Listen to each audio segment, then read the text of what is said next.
It's Mon Mothma's HoloNet, and we're just posting on it. Welcome back to Mothmanet News and our 50-day countdown to The Mask of Fear by Alexander Freed. Today is day 29, and we're talking about the last book in the Aftermath trilogy by Chuck Wendig, Empire's End. As I say frequently, Mon's going through it in this one. When is she not? In the last book, she was shot during the Liberation Day festivities by Imperial Sleeper Cell Brenton Wexley, and she was just narrowly saved by Nora Wexley. Now she is out of critical care, and her arm and hand are not what they used to be, and that they do not function properly, to the point where they offered her, like, a fake limb, and she said no.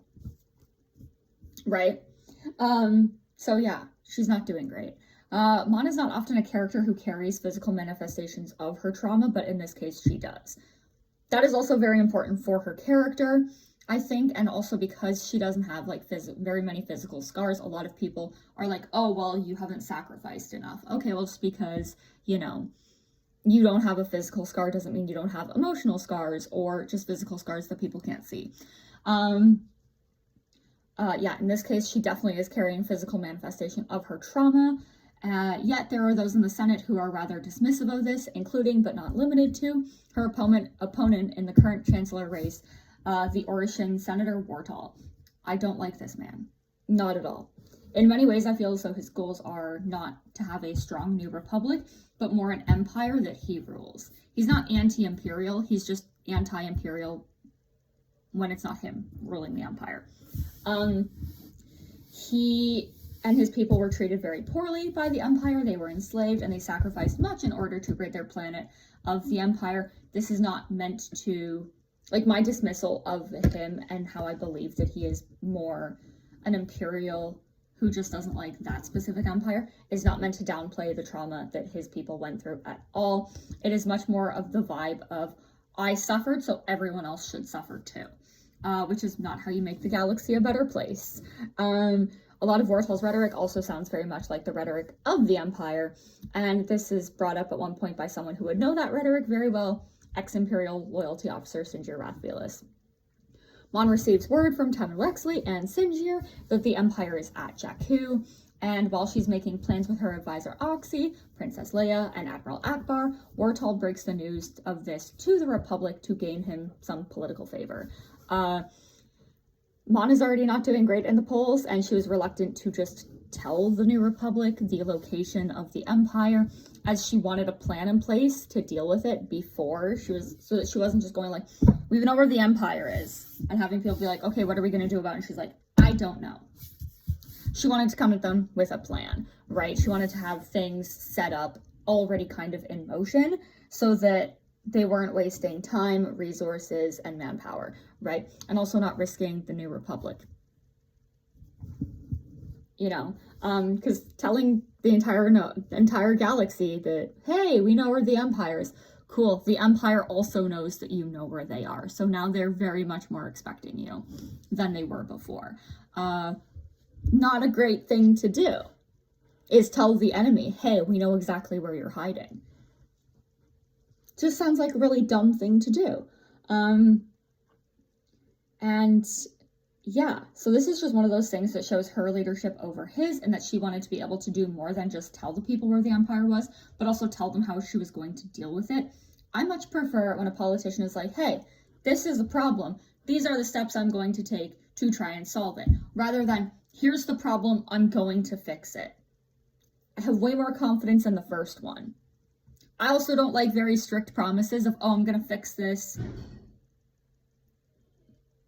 immediately. I like a timeline, right? Because otherwise, say something happens and you can't fix it on your first day in office. Then you've broken a promise. Be like, it is one of my top priorities. Mon's top priority right now, ending the fucking war.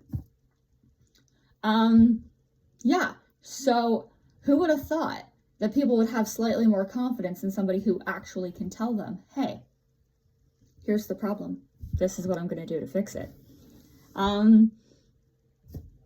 They need to know that you've actually thought about the issues and aren't just running your mouth trying to gain favor. Then again, some constituents are dumber than a bag of hammers. That's something that can't be helped. So Mon ultimately gives a speech on HoloNet News discussing the facts and her plan before bringing it to the Senate. There's the question of who leaked the information, but more on that in a bit. The vote does fail, and the Senate is moving to Nicadia, an agricultural world. The New Republic was, I think, stronger for rotating around different worlds for a time, so as to better know the different people that they were representing, and also to make the citizens of the Republic able to see the government working for them with their own eyes. They'd not had true galactic leadership in decades, and many young adults probably had never even had a chance to meet their leaders. And so the fact that the people of a small farming world, one that has a strong role in feeding the troops of the New Republic as well, have a chance to potentially see Chancellor Mon Mothma working on their planet is a good thing. Governments should be more accessible, leaders should be visible, not kept above and away from those that they represent. Because how are you supposed to represent a people that you know nothing about, right? And I also think that it would help boost the economies of these worlds that could be struggling in a post-imperial landscape. And so that's the other reason why I really like the way that they handled the rotating, capitals, as it were, of the New Republic, rather than just having your halls of politics on Coruscant. Because even on Coruscant, these leaders were not visible to the people. The people in the lower levels had no idea who really liked the people that were leading them, right? And that wasn't sheerly because of their ignorance, it's because these people weren't making the actual effort. In the Old Republic, by the end of it, a lot of politicians just did not care anymore. So here's where things get sticky. Mon, in order to pass the revote for the action against the Empire at Jakku, she decides to travel to Nicadia with Senator Wartall, questioning him about senators that he's worked with in the past and why they would have voted against her resolution and this action against the Empire, then turning it to talk about the bug that they found in Leia's home. That's right. They found a bug, and she's like, you were the one that went to the media with this, breaking story. So obviously you planted the bug, and that makes complete sense. He definitely did it. And that's because that, in Leia's home was where Temin and Sinjir told her the location of the Empire. And she does this kind of to give Sinjir and his team, Han, Temin, and a couple other people, time to rally the votes for her, which is the key. They need to figure out these, 5 senators and how to get their vote. And yeah, it's some pretty shady shit that is going on. She also had another trick up her sleeve. Actually, it was in her pocket. Bringing a piece of fruit that is forbidden on Acadia due to its status as a protected planet. The fruit in question has the potential to be an invasive species. And as I mentioned, this is a planet that is very crucial in feeding the troops of the New Republic. The vote to make it a protected planet was unanimous in the Senate. And so that's a nice thing where they all voted together because they all realized the importance of this world to protect it and make sure that its crops didn't fail because of the introduction of invasive species. Super freaking important. Invasive species are bad. This detains Senator Wartall and Chancellor Mothma in space, unable to land until the ship clears inspection. So they need to run inspections on the inside and outside of the ship. The scene is really interesting to me because obviously Mon is doing what she's doing in order to bring peace to the galaxy, right? And is it the best way to handle it? Probably not. But the way that Wartall's response to it, he cannot handle that she is what she has done. All she has done is she's caused them a small delay, right? And yeah, she's been a little bit slightly verbally aggressive in the discussion, being hey, did you do this shit? Because this shit is fucked up. Did you sabotage the vote? Did you plant this bug? Yeah, she's stalling. She's trying to buy more time for the people who are trying to get this vote passed. And Wartall is using the fact that he is larger than her to try and intimidate her. It's written that he is getting up in her face, looming over her, and raising his voice. And unfortunately, it hits a little bit close to home. I am a female presenting person. I have had men who are bigger than me treat me in that way. And it's like, yeah, sure, you can look at this and be like, yeah, Mon has more power here. She literally notes that he could crush her and just airlock her, and she could do nothing about it. Like, he is much more physically imposing than her. She would die in a fight, right, if it turned physical. I'm also quite similar in size to Mon Mothma, and so, like, having a man tower over me and shouting at me is not a fun experience. And this also feeds into my beliefs more about Wartol being more imperialistic than someone who actually wants a strong republic, because imperialism, empire, a lot of that does relate to fascism, and fascism is inherently misogynistic. And I also question if he would say that a male politician doing the same thing as Mon was a nasty trick, or if he would try to intimidate a male politician with his size, right? Would he have treated, say, Bail Organa in this way? Probably not.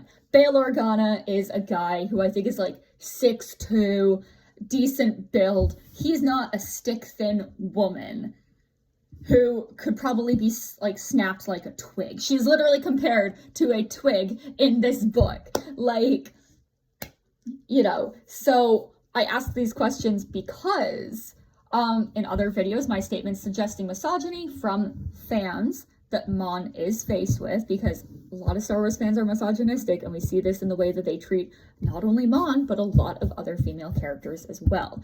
They'll tokenize them, they'll sexualize them, they will completely disregard them if that woman is not sexually appealing to them. It's disgusting. That is all misogyny. And in universe as well, where I question if male senators would get heckled quite as much as Mon does in situations like in Andor in the Senate, where literally nobody is listening to her.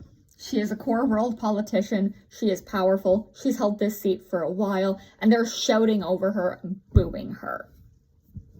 Again, we haven't seen very many speeches in the first season of Andor. Maybe we'll get more speeches in the Senate in the second season of Andor, and maybe we will see a male politician get booed to that level. But even still, like, even if it's like just if we see Senator Dow giving a speech and people are actually respectful, we'll know that it's not the same. We'll be able to see the difference, right? But I do think that, like, even though some of my arguments in the past have been weak, I do think that this is a very strong case because of the use of physical intimidation that a male character is using against a female character who he sees as weak, right? He knows that she is smaller than him. He knows that he could kill her. She knows that he could kill her. That's dangerous, okay? So just to clear the air there, I do actually, that's one of the reasons why I didn't bring up this example in previous videos, was because I was trying to be as vague as possible so I could go a little bit more in detail with this here. Yeah, so the revote does ultimately pass, and Mon's speech to get it there is a little heavy-handed, and while she thinks it goes too far, I am of the same mind as her advisor, in that I think the senators need to know what this vote failing again would mean. If the New Republic is not permitted to take down the Empire, the politicians that voted for it are complicit in keeping the war going on and keeping the Empire as a substantial threat to the New Republic, right? You can't give the Empire really time to heal, otherwise it will, and it will grow stronger. In this stage, where everyone is heading off to Jakku, Singer goes to ask Mon if he can go to Jakku. She says no, but also that she can't stop him.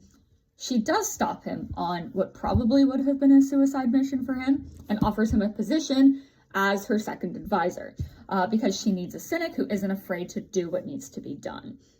And she sort of strong arms him into taking this position, But the back and forth between the two of them is great, and I really wish we got to see more of them working together, because I think that it's really important for reconciliation in the galaxy to show people who had left the Empire that there is a way forward and that they can do great things in the New Republic if they're willing to work for those things.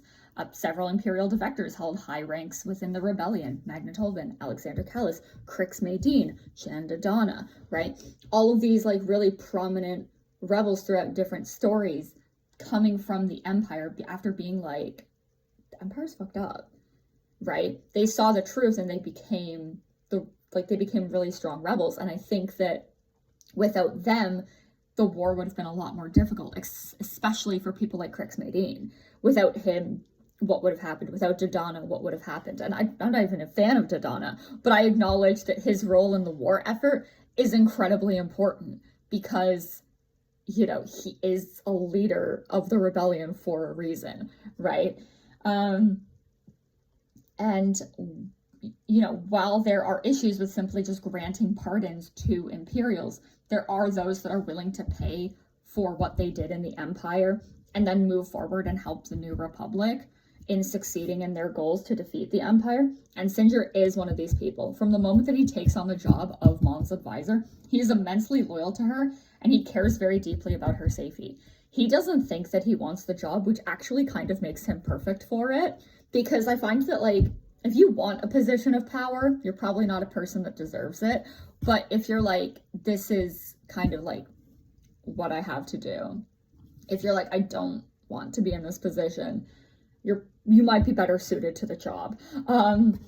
And like, because he also takes on this job with such ease, and it kind of becomes clear that, like, yeah, maybe you did want this job, you just really wanted a place where you could belong and not just be like your old reputation of being like an Imperial torture agent who just like tortured other Imperials. You want to be able to use your other skills to do some good in this galaxy. Now, I know that some, including myself, might call to light similarities between our real world's Operation Paperclip, which is when, after World War II, the US government employed high-ranking Nazis to work for the government. You can see some similarities in hiring ex-Imperials in the New Republic. However, there are key differences in that those people were still, like the Operation Paperclip folks, were still in their mind at war with their enemies. And ultimately, the things that they did led to the Red Scare in the 50s. And that was very much targeted at groups that were like enemies of the Nazis.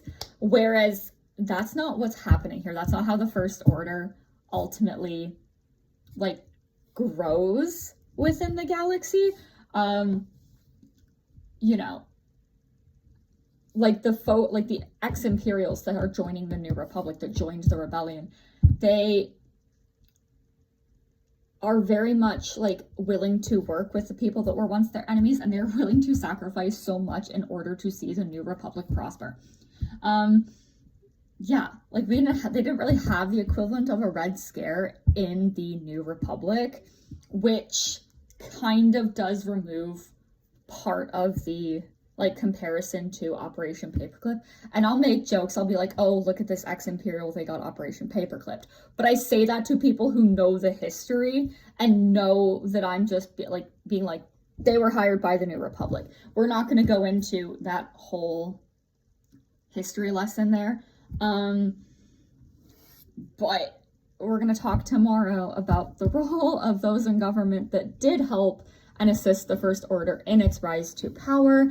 And it was not the people that I joke were paperclipped. It was not the ex-Imperials in the Senate, or that worked within the government. Now, yes, there were still Imperials, like ex-Imperials that worked for the New Republic that did bad things and were still on the side of the Empire. But when looking specifically at characters like Sinjir, Crix Maydeen, Jan Dodonna, Magna Tolvin, Alexander Callis, you know, Erica Quell, like, there's not, like, they're different. They're not like Lady Carice Sindian. They're very, very different people in that some of them are very much like, yeah, I want to help the New Republic prosper, and others are like, actually, First Order's awesome. Completely different groups of people, because some of them are like, I can see the evil of the Empire because I've been there, and others are like, actually, wasn't that bad, right? And so there's very different power dynamics, very different things that play there. Singier's first task as Mon's advisor is to bring an apology gift to Senator Wartall. The apology gift, it's a basket of fruit. The very fruit that caused this mess in the first place, right? This act really makes Singier see that he and Mon are immensely witty.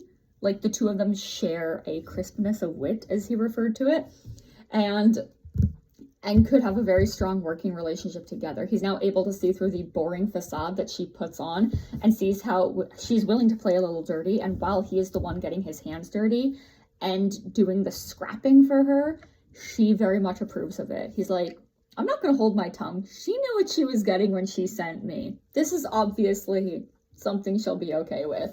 And, you know, he refers to her in his mind as a vicious twig. There's the twig comparison. He also knows how teeny tiny she is, which is more accurate the more I think about it. And Mon can be hard when she needs to be. She can be vicious when she needs to be, but she has a good heart at her core. She's still technically a pacifist, and Singier, as Singier points out, but if you strike, she will strike back.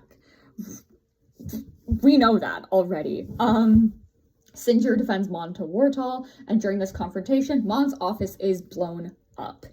Something that Wartall had done. He admits it to Singier. A sacrifice in his mind to prevent Mon from being a cancer to the New Republic. As he puts it, Singier naturally thinks that Mon is inside and loses his mind. He's, I think, about to kill Wartall. But when he goes back over there, he finds out that Mon is actually safe, and she went out of her way to go and buy a baby gift. Like, she went out of her way and out on her own to buy a baby gift for Leia. For, like, you know, Singier encouraged her to do that because he kind of made her feel guilty. As she said, she's like, well, you made me feel guilty about not going and buying a present for my dear friend, like, by myself. So I did it. And it's very sweet because, you know, Leia's very pregnant at this point in time. Leia was freaked out, thinking that Mon was dead as well, because she's like, oh my, I should have realized that there was going to be another attempt on her. You know, she's blaming herself as well. So when they both find out that Mon is still alive, it's very, very important to them. And at this point in time, Mon gives the two of them the news that Mas Amedda is coming to them to surrender and sign the ceasefire, marking the end of the war. But overall, we should say thank you to Singier for making Mon feel guilty, and thank you, Leia, for being pregnant. Otherwise, Mon would be dead if those two things hadn't happened. So, thank you, Singier, and especially Leia. And then at the end of the trilogy, the Galactic Concordance is signed. Leia and Singier are by Mon's side when it happens, and that's pretty much the end of the book. I was going to talk about Mon and Leia more today, but I would and could go on for so much longer than I think we need today. So another day I'll discuss their relationship and all that goes on into it. On another day as well, I want to discuss what Mon Mothma has sacrificed, because I do not like how there are multiple people who know her and interact with her who think that she hasn't sacrificed time and time again for the Republic, that she hasn't sacrificed enough.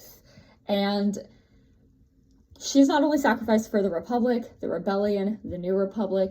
There's very little that she has not sacrificed in her life. There are aspects of her childhood and her own free will that she has sacrificed for others. And so, yeah, that's going to be fun to talk about. Not really. I'm going to probably be really mad that day, because I get mad at people who just completely overlook things about Mon Mothma that are very important. Yeah, so tomorrow is day 30, and we'll be talking about Bloodline by Claudia Gray, so we will see you then.